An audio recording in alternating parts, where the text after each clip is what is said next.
Knowing that Mrs. Mallard was afflicted with a heart trouble, great care was taken to break to her as gently as possible the news of her husband's death.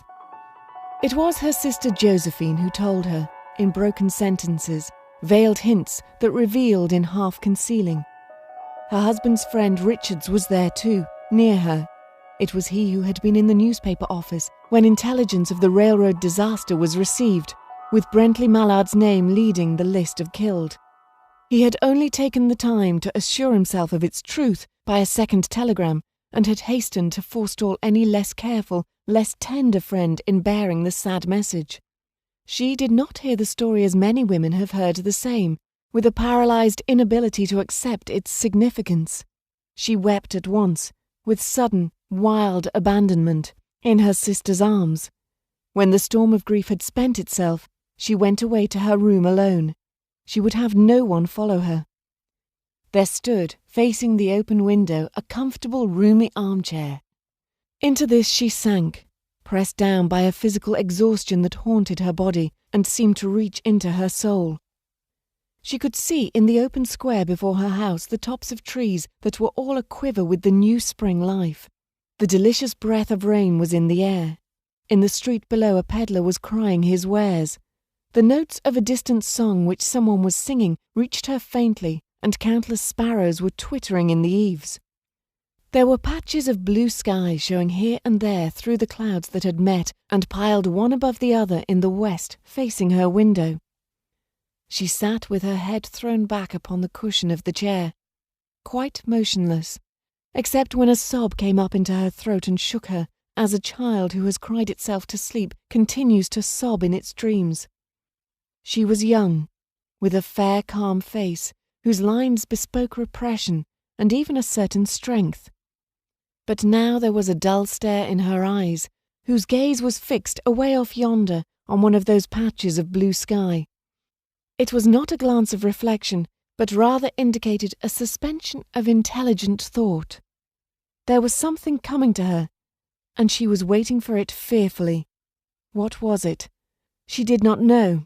It was too subtle and elusive to name, but she felt it, creeping out of the sky, reaching toward her through the sounds, the scents, the colour that filled the air.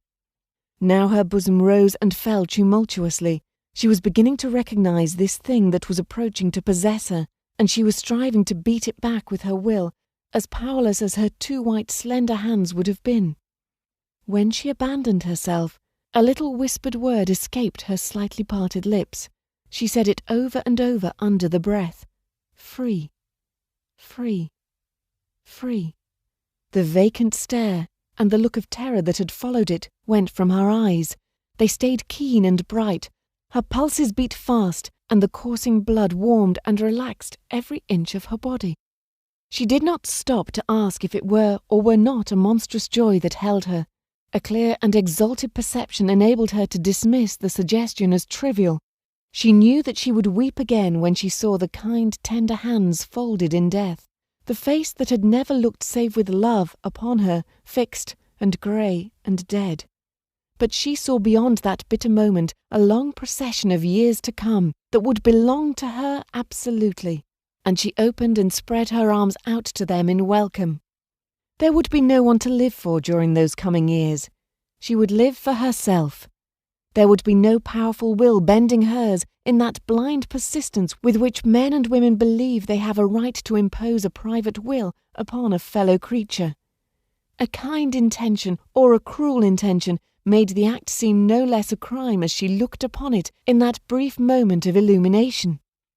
And yet she had loved him, sometimes. Often she had not. What did it matter? What could love, the unsolved mystery, count for in the face of this possession of self-assertion which she suddenly recognized as the strongest impulse of her being? Free, body and soul free, she kept whispering. Josephine was kneeling before the closed door, with her lips to the keyhole, imploring for admission. "Louise, open the door! I beg, open the door! You will make yourself ill! What are you doing, Louise? For heaven's sake, open the door!" "Go away. I am not making myself ill." No, She was drinking in the very elixir of life through that open window. Her fancy was running riot along those days ahead of her, spring days and summer days and all sorts of days that would be her own. She breathed a quick prayer that life might be long. It was only yesterday that she had thought with a shudder that life might be long. She arose at length and opened the door to her sister's importunities. There was a feverish triumph in her eyes, and she carried herself unwittingly like a goddess of victory. She clasped her sister's waist, and together they descended the stairs. Richards stood waiting for them at the bottom.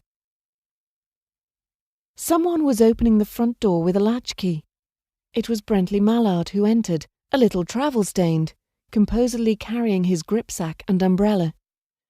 He had been far from the scene of the accident, and did not even know there had been one. He stood amazed at Josephine's piercing cry, at Richard's quick motion to screen him from the view of his wife. When the doctors came, they said she had died of heart disease, of the joy that kills.